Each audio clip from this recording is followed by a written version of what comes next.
Bristol, one of the most populated cities in the UK and one of the fastest growing, needs thousands of new homes.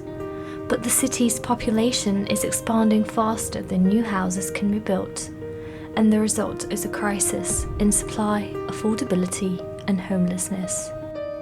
The renting issue in Bristol is absolutely terrible. Everywhere costs way too much money for what you're getting. You are fighting against 20 people every time you're applying for a place. People are paying deposits on homes before they've even seen the property. That's how desperate it's gotten. The rental market in Bristol is very competitive. I would like to hope that it will get easier as more supply comes to the market and demand dies down. You have discrimination, you have excessive rent. Landlords are perhaps not motivated to maintain their properties because they can just keep finding tenants regardless.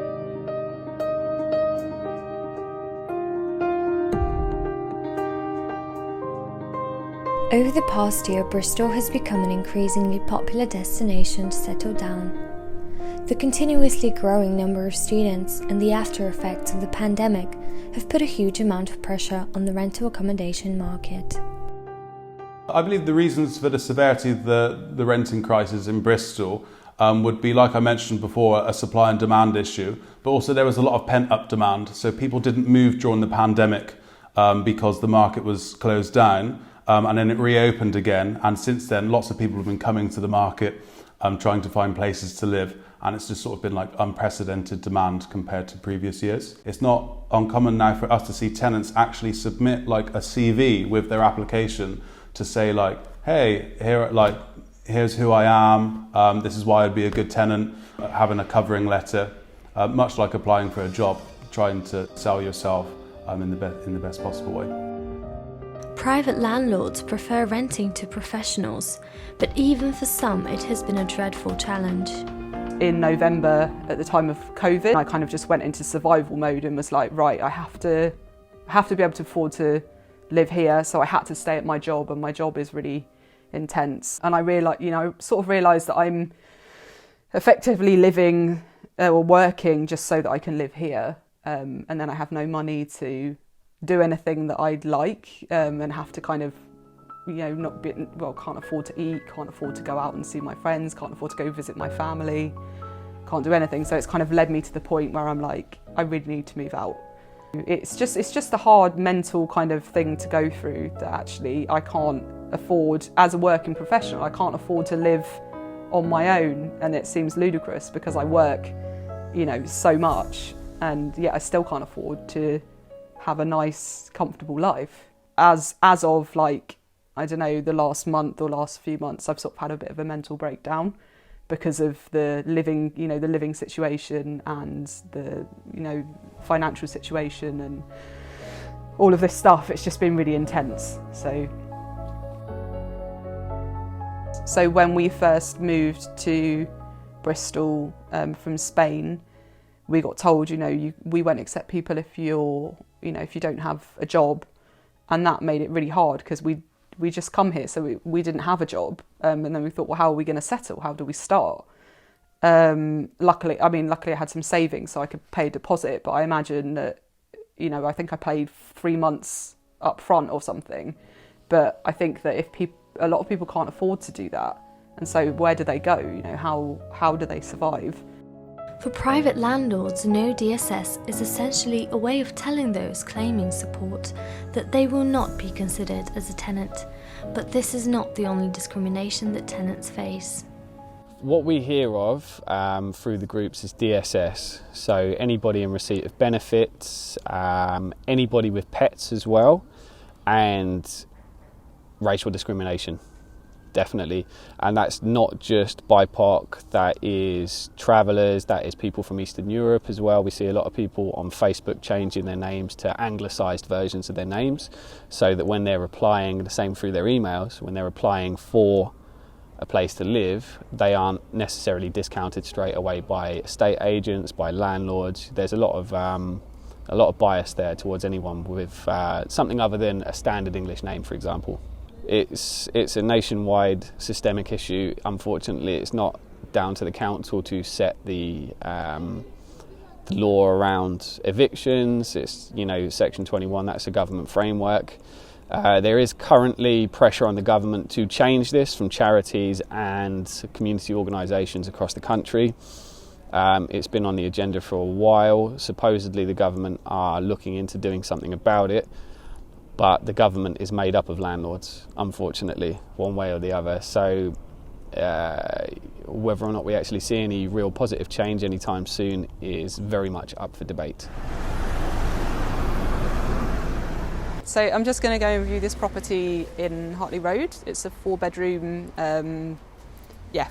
house. It's got a garden, which will be great because I've got 2 cats. So I'm hoping that it will be nice and clean and accommodating and warm. So I'm going to go in there now. See you later.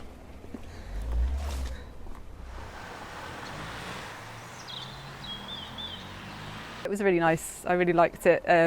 The person who I was talking to had really good vibes. He seemed really positive. I was told that this, like the most expensive room in there, if I wanted to rent it, it'd be $650 all in, which is better than £900 a month, which is more than 3/4 of my wages. So yeah, it's expensive.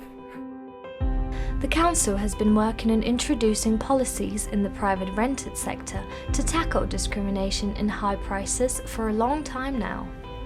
We need to scrap Section 21, no fire eviction, just needs to go. We've been bringing in licensing schemes as well to bring more regulation into the private rented sector. So those are some of the things that can be done to kind of help just tighten regulation, ensure that stock is good quality, because I think when people go to me if you bring in rent controls, we're just not going to invest in the stock. It's one of the things that's been argued in the Berlin's model. It's like, well, if you're not investing in the stock now, how's that, how's that going to change? Or if you're not investing now, and you're telling me you're not going to invest any in the future if we bring in rent control, I don't see what's been lost. We need good regulation alongside controls to kind of help get rental costs under control. I think that I would say the situation is going to get a lot worse before it's going to get better. I think there's an acknowledgement that something needs to be done, but at the moment it requires national government legislation to really bring in change, and a need to get more houses built quicker. Rent control is a key issue in Bristol's renting crisis, and the council is working on making sure landlords charge fair rents for a good service. But not everyone in Bristol agrees that the legislation is going to work. I think if you have a private asset, to have state control about how you manage that asset has never worked. It doesn't work with anything, and it's not going to work with housing. So it's not the answer. It will be introduced and it will fail. I don't know how it will fail, but it will fail. And it will reduce the supply of rental property because landlords will find alternatives. I think now you have, and this is with my landlord's hat on, you have tenants who know the rules. They know that if they don't pay, it can take months and months to get them out, and that the landlords really have quite limited legal protections. You have to be much stricter with your tenants. You can't let anyone get behind with the rent, because it can get out of hand quite quickly. Whereas before all that, the legislation, if a tenant said, look, I've got a problem this week, they would make it up the following week, and you could say, yeah, that's okay. But now you can't risk doing that. I meet with Emilie again to check on whether she's received the green light for moving into the flat she went to view. Unfortunately, it didn't work out. Apparently now he doesn't want any more pets in the flat and in the house. So obviously I've got 2 cats, so that was really disappointing. And then after that I saw that he put back on Bristol Community Abodes the same advert saying that he wanted pets again, and I thought, you could have just been honest and told me that you didn't want me to be there. So I think at the moment it's just I'll just continue with how it is until something turns up, and just cross my fingers and hope that it will happen. But it's frustrating because it shouldn't be this hard. Bristol's broken renting system makes everyone feel like they're losing. But can it be fixed with reform bills, or does it need complete transformation? Thousands of renters are still waiting to find out.